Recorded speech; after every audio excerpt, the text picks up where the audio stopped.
سال 1960 بعد از تمام کردن صنف 11 با советской торговли, кооперативный техникум советской торговли филиале Лениногорска, اونجا مرا совхоз техникуми ба номи Ленини вилояти Лениногорск اون وقت برای اگرانون پلاکی خواندنی راه کردن و آمده در совхоз 23 партияи همون ناحیه 24 سال اگرانون پلاکی شده بشتبه 74 ساله ششم معلومات والیش هم میگیرم بعد من گفتم بیا که منم یک بینم که خوانده میتونم میونه در قطار جوانو بعد آمدم یکم حجتام رو سپردم و بعد اول امتحانا رو سپردم بعد برای ما شرایطی خواندن مکتب عالی نبود و ما کار کردیم و در وقت پیانی معلومات عالی کردیم و فیلولوژی تودی رو تمام کردم و اینا با فیلولوژی روز سیم کورس خوانده شدم. خواندگیش خوب است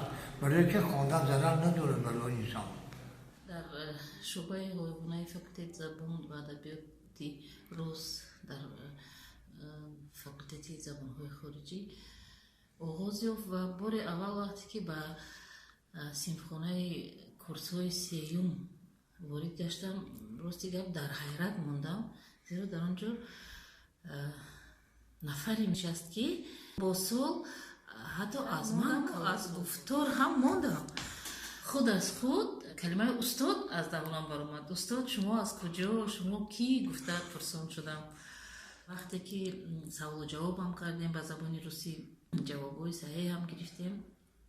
اسکندر غلام‌حیدر هم در درس‌های معروضوی هم در درس‌های عملی فعال هستند. نو بسته از اون که سن سالشون بزرگ است در سال برابر جوانان کوشش و غیرت میکنند. نشسته درس میخواند با ما را درست را نشان میدهد با ما بسیار میگوید که ولی هم خوندن دیر نشد. بعضی وقت بابا میگویم بعضی وقت استاد میگویم.